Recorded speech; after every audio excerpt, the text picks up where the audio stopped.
Hey everybody, so welcome to another episode of Chamber Chats, and I got another guest in the car, so I'm going to let her introduce herself and then we'll kick it off. I am Lisa Beggio, the Executive Director of the Columbia Humane Society.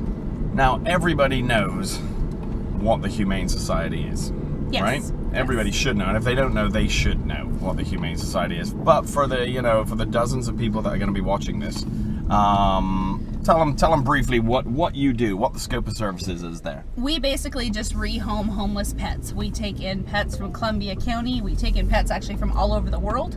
If they're homeless, we try to give them a chance and find them a new home. We do behavioral work with them before we place them into their new homes and stuff like that. So I didn't realize actually it was from all over the world. Yes. What's the scoop with that? We've taken dogs from Israel. We've taken dogs from Saudi Arabia. We got handpicked for 2 programs from those places. Puerto Rico, all over the place. We've taken dogs in. Okay, obvious question right now. Do you want to pick up that cat right there? No, I do not. I don't want to kill it either. No. Cat just came running across the road, picking it up with a shovel. So why? I mean, this is going to sound weird. Why pick up dogs from Israel? Aren't there plenty of good dogs here?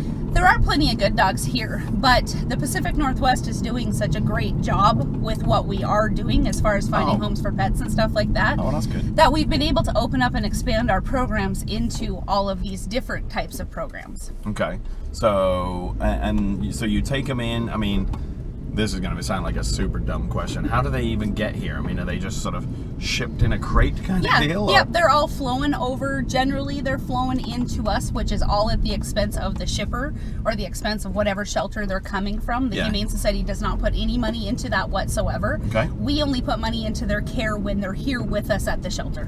So let's talk through real quick. So they, whether it be them or other animals from somewhere else, they arrive day 1, go.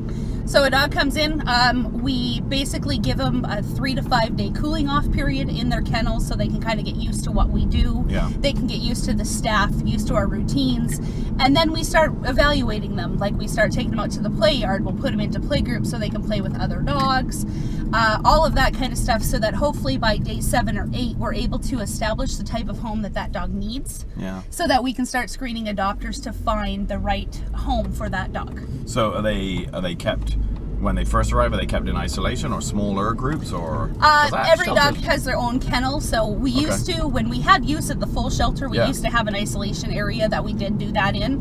Right now, because we don't have use of those kennels, we actually have to put them right in with the mass population. Okay, so that was the next question I was going to ask you. So it looks from the outside you have a fairly big facility, but you don't get to use it all. No, we don't. We share half of the building with Columbia County Animal Control. So they have 14 kennels on their side of the building, 14 inside kennels, and 8 outdoor covered kennels as well, too, that they use, and then we have the rest of the facility. Right.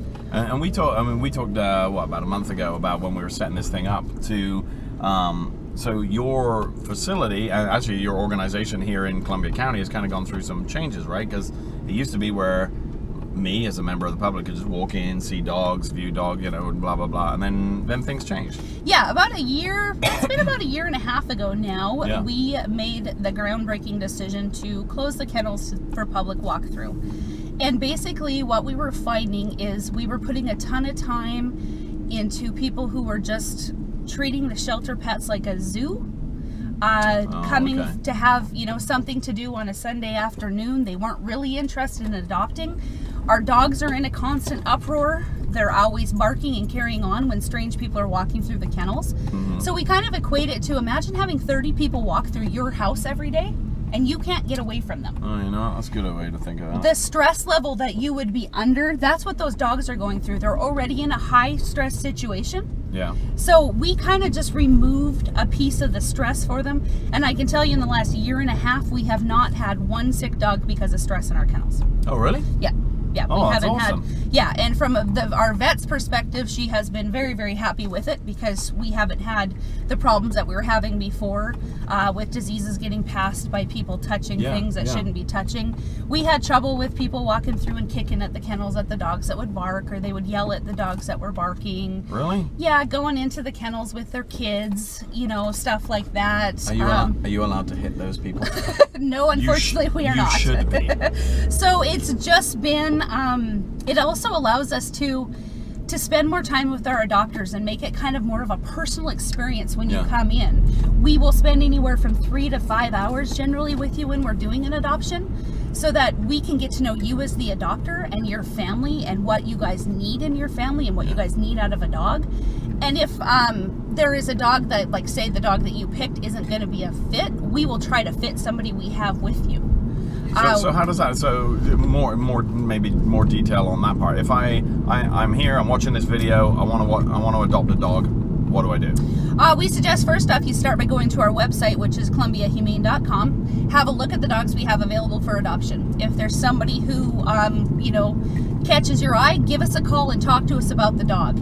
If we feel it's going to be a good fit for your family, we will set up an appointment for you to come down and actually meet the dog. We will meet with you and talk to you and match you and learn about your family and what kind of dog you need in your family. So it's important as well. You don't just look on the website and then just show up. That is correct. There's a good chance that if you do, you're going to have a long waiting time frame, because our appointments take precedence over people who just walk in the door. Sure. Because we do want to have that specialized, individualized adoption service. Yeah. Basically. And so when you come, you meet, it's a good match, a good fit, everything works out, then what? Generally, we send the dog home with you for 2 weeks. We do kind of like a foster to adopt program, where we'll send the dog home so you can kind of try it out for 2 weeks to see how things go. And then if everything works out after that, we can complete the adoption process. I got to think after that 2 week sort of foster period, you don't get many back after that, do you? We have, we've had a few that have been returned back because they haven't been the right fit for the families. Generally, though, we don't get a lot, or if the families are having problems in those 2 week period, we communicate very well with the families. All the families get my phone number so that they can call me no matter what. Okay. We will actually go to their homes and do training and stuff with them in their homes as well, too, if they're having problems and that kind of stuff. Just so that we can, because it's very important to us that our adopters are getting a lifelong placement and our pets are getting a lifelong placement. It is not for us about how many animals we can get out the door and how fast we can get them out the door.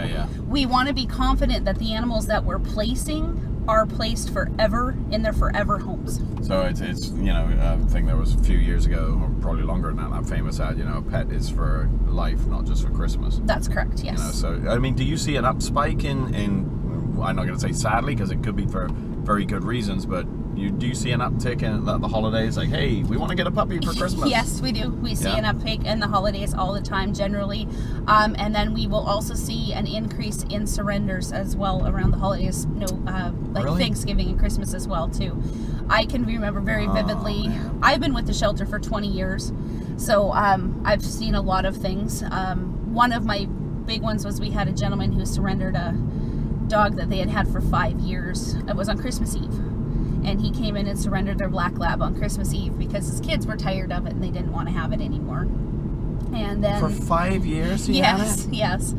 And then he had the audacity to turn and look at me and say, "But I'd like to go look at the puppies you have because I'd like to get my kids a puppy for Christmas." You are kidding me. No. And so how did that conversation go? Well, I just kind of looked at him and I actually turned around and walked away, and the animal control officer happened to be standing behind me at the moment, and the animal control officer said, "I'm going to give you about 30 seconds to get out the door, and then I'm going to actually let her go." Yeah. Because he's like, "This isn't going to work out very well in your favor, so I would suggest that you leave." Yeah, but why? I mean, and I don't want to, obviously that's an extreme case, but there's got to be, the misunderstanding of how much everybody loves dogs, right? Everybody loves puppies. Yes. Same with kittens. Kittens look awesome, and then they turn into monsters. Yes. I have a cat, it's a monster. but it's I mean, yeah, that's tough. It is tough. I don't think we've become a society where throwaway is very easy. Yeah. We can just go to the animal shelter and give up our pets, or, well, this is really hard, I don't want to do this anymore. Yeah, right. We hear that a lot. We get the people that adopt the 8 to 10 week old puppies, and then they're cute. They're cute, yeah. And then we had one returned back recently at 10 months, and she was like, "Did you know she was going to grow to be this big?" And it's like, "Yeah, she's a Mastiff mix. We told you that at the time of the adoption." And she's like, "Well, I didn't realize she was going to grow up like this." Yeah. And it was just like, okay. Do some research, people. Yeah, so it's just, internet. I think that And that part of the reason too for closing the kennels too takes that impulse buy away. Oh, you know, you get those people who walk through that just feel so horrible for all the animals, and so they end up like, well, I just want to adopt him. And it's like, well, you don't really need this animal, you just feel bad for it. Yeah. So our shelter, the way it's set up, I mean, it's not really like an animal shelter in the presence that it's super cold and dingy and sad. Yeah. All of our kennels are set up individually for each dog. They have their own blankets, their own toys, their own beds. They get to keep all that stuff. Generally, when they get adopted, that stuff goes home with them. Yeah. You know, all of that kind of stuff. They get their own harnesses and toys and bowls and all that kind of stuff, so it can be like their home for them. So what happens to obviously some dogs don't get adopted. Well, what happens to them? We are a no-kill facility, so a dog will stay with us until they get adopted, unless they are, behaviorally not sound, because we do have to be responsible with what we put back into the public. Sure. I mean, I'm pretty sure you wouldn't want a dog that's eating 6 kids living next door to you. Probably not. And then also medically as well, too. If, a dog has cancer and it's not in their best interest to find them a home, we will put them to sleep if that should be deemed what, needs to be done by the veterinarians and by my team and stuff like that. The other ones, though, we keep. Like, sometimes we have a dog right now, we've had her for about 8 months. She has some behavioral issues. She can be kind of reactive to other dogs that we're working through. Yeah. But just the right family hasn't come through. We just placed a dog that we had in and out of the facility for 3 years because he went away for search dog training. And he did really well at search dog training, but they thought he looked too much like a pit bull. So they ended up sending us back to him. So then we sent him to drug dog school. And he did well at drug dog school, but then a handler broke him, actually, at drug dog school, so he wouldn't work anymore. Oh. So he ended up coming back to us, and then we placed him in a few homes, and we learned some things about him. And then I was like, I really want to see what this dog's like in a home. So I shipped all my dogs off to other places. Yeah. And I brought him home for a few days so I could kind of learn about him in my home. Yeah. And we actually ended up placing him, and he's on his 3rd month now that he's been in with the home, and he's doing fantastic, and they send us updates and stuff. But that's awesome. There's a right home out there for every dog. It's just a matter of finding the right people. Yeah. And when you're in the line of work you do, I mean, you get to obviously see it all. How do you not get attached to every dog? We do. Every one of them is like mine. Yeah, so when you send like a dog mine. away, it's like a little piece of your heart goes with it, right? Yep. Every one of them who comes across our doorstep is if they put a footprint on our heart. And we cry when some of them leave. Really? Oh, yeah. Oh, man. We cry when some leave because, we're just a stop. We're a temporary stop on the way to where they need to be. And we feel that they get sent to us so that we can give them what they need, so that they can move on to be with their families. Yeah. And it is hard at times. No kidding. And then, there's those adoptions that we'll turn down too, because we know that the dog just isn't a good fit for the family. Yeah. And sometimes people get upset with us about that too. Right. But the dogs... you know them best. Well, and the dogs generally will pick their people, which is very interesting. Huh. Yeah. We had one dog that he was a Canaan dog from Israel, and he did, I bet you, probably no less than 25, 30 meet and greets at his time with us at 6 months. Wow. And every time he'd walk out, he'd look at the family, and he'd look at us like, really, these guys? No. And he'd turn around and walk away. And we're like, no, if you just give him some treats, and he'd oblige them, and he'd take the hot dog, and he'd just be like, okay, yeah, right, whatever. Like, I want to go inside, because I don't like these people.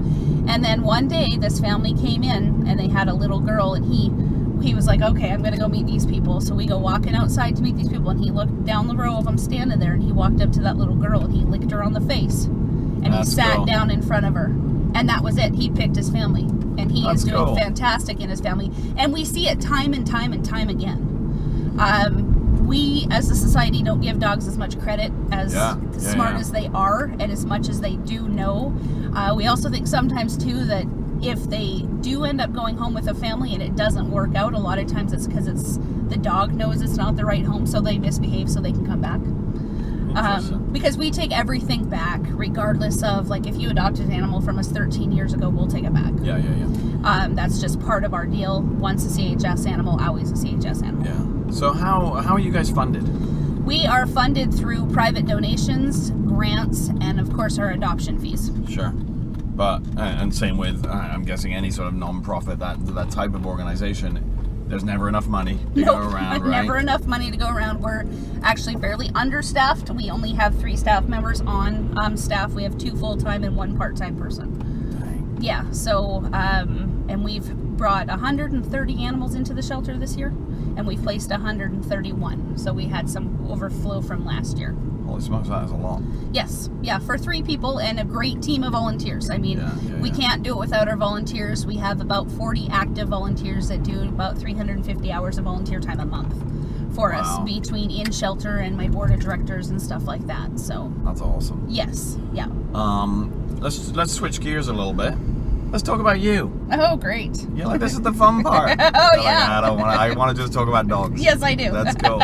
So what's the scoop with you? You mentioned earlier you've been with them 20 years. What's your deal? So I started out as a dog walker. I moved down here from Canada. I never even knew that an animal shelter existed. I grew up in rural Alberta.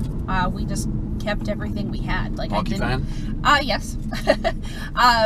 Didn't really know animal shelters existed. I was just like, and so how'd you get conned into this world? well, my husband at the time was like, hey, why don't you go down and check out the animal shelter? Because I couldn't work when I first moved here because I didn't have a work visa and stuff. And so I was like, what now? And he's like, an animal shelter. And I mean, we had farmed and stuff, and we had raised animals, so I had a love for it, of course. So I started out as a dog walker down at the shelter. And then one day the lady was like, do you think you might want a job here? And I was like, yeah, I wouldn't mind a job here. And so I started cleaning kennels, and then I just kind of worked my way up. And 20 years later, you're running the place. Worked my way up from there. I started working for animal control probably about 7 years in, and I worked for them for 7 to 10 years. Yeah. I became a certified animal control officer.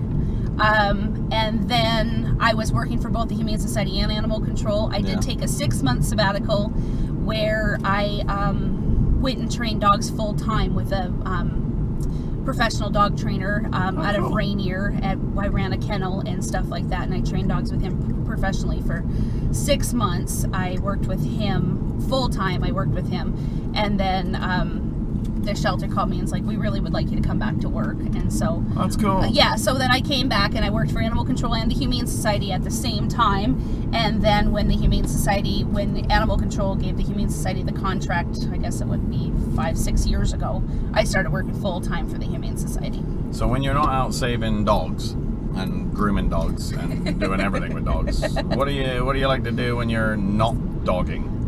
We like to go to the beach. I just like a lot of downtime. I don't get a ton of downtime. Right. So, just vegging out. Yeah, just hanging out. I don't have any kids. My dogs are my kids. I made a decision years ago that this was going to be my life. You have 130 kids this year. Exactly. That's awesome. So, yeah, and so I just, my partner has MS, my boyfriend has MS. Okay. So he stays at home, so I'm a caretaker to him as well, too. And, right. He's mobile and all that kind of stuff, but it's still different. It's taxing. Oh, yeah, I bet. So, just downtime at home is great. I actually... super weird fact about me is I like to cross stitch, which most people wouldn't believe. That is a bit weird. It is a bit weird. Aren't you like 40 years too young to cross stitch? Sorry if you cross stitch, but that's what we think. Yeah, most people are super amazed at the fact, because I actually really have no artistic ability whatsoever. I can train the crap out of a dog, but I can't draw a straight line with a ruler. Brilliant. So we do this thing at the end of Chamber Chats. It's called Speed Round. I didn't tell you about it. Oh, great. Because I was afraid you wouldn't get in the car. Okay. Can I get out right here? Yeah, you can. It'll hurt. So I'm going to ask you a bunch of questions, and you're going to give me the first response, and then you might be asked to justify your answer. Sound good? Okay. They'll be simple. They're harmless. Okay. Well, let's start with an easy one. Favorite movie? Oh, Dirty Dancing. Really? Yeah. Was that kind of like, back in the day, you watched it 5,000 times? Yes. And yeah? I like the music. You wanted to be, what was her name? Jennifer Grey? Yes. Baby. Baby, that's right. Nobody puts baby in the corner. All right, cool. That's a good one. Favorite food? Favorite food? If you could only eat one food for the rest of your life. Probably salad. Really? Yeah. Yep. What type of salad? I like just general garden salad. Okay. Yeah. Nothing crazy on it? Favorite dressing? Italian. Gotta be Italian, so you'd be cool with that for the rest of your life? I think so, yeah. Nothing else you'd miss? I'd probably miss protein, meat. Yes, I'd probably be dead soon. Yeah, but it'd be all right. I might get skinny. Favorite place you've ever been? Ever? Favorite place I've ever been? Probably Banff, Alberta, Canada. Why? It's just beautiful there. It's peaceful. It's quiet. Is that like a little town or? Yeah, it's in a national park in Canada. Oh, okay. Very cool. Favorite place you would like to go that you haven't been? It's on the bucket list. Australia. So now 2 people have said New Zealand. Now you say Australia. What's the deal with down there? I don't know. I just think it would be kind of neat to just go and visit there. Yeah. Yeah. It's a long way away. Yeah. It's a long flight. Mm-hmm. You're like, I'm cool with that. You can't take dogs. They probably have dogs though. Oh, I'm sure they have tons of I could dogs. probably down there. find dogs. Yeah. Because actually, I have been known when I go places without my dogs to find a dog park. So I go and sit at the dog park. Really? Yes. That's just sad. It is sad, That actually. is very sad. Yeah, leave it to me. If you weren't gonna be a dog person when you were little, what were you gonna be? I always wanted to be a veterinarian. Shut up. Yeah, no, I always did. Really? Yep. Yep. Okay, if it wasn't veterinary, if animals didn't exist, what would it be? You got to get out more. We got to get you out more. I don't actually really know. I've never thought of anything else. Really? Well, that's cool though, right? Yeah. No, I mean, I'm very blessed to say that I get to go to work. I don't have to go to work. I'm one of the few people probably who is working at a job that is not really a job. It's a passion and a love, and I'm just lucky I get paid to do it. That's awesome. I mean, I don't get paid fantastically well, but I get paid to, like, do it, and it's great. What's the saying? You find a person a job they love and they'll never work a day in their life. Pretty much, and that's kind of how I feel. Like, it's taxing and exhausting, and I work a lot of hours, and we work hard, and and it's emotionally exhausting. But at the end of the day, it's like I'm really actually making a difference in the world. That's cool. Yeah. Really quickly, if the dozens of people that are going to watch this want to get a hold of you guys or the Humane Society or however, how do they do it? Don't just walk in. You can contact us through our website, which is columbiahumane.com, our Facebook page, which is facebook.com/ColumbiaHumane, or give us a call at 503-397-4353. Nice. And if you guys aren't there, you can leave a message and you get right back to them. Yes, yeah, we'll call them back as soon as we can. Awesome. Well, hey, thanks for spending time with me. No problem. This has been a good one. Everybody loves dogs. Come on. Yes, they do. I mean, there's nothing on you especially. Yes. It's been Chamber Chats. Been good talking with Lisa here, and we'll catch you on the next one. See you later. Bye.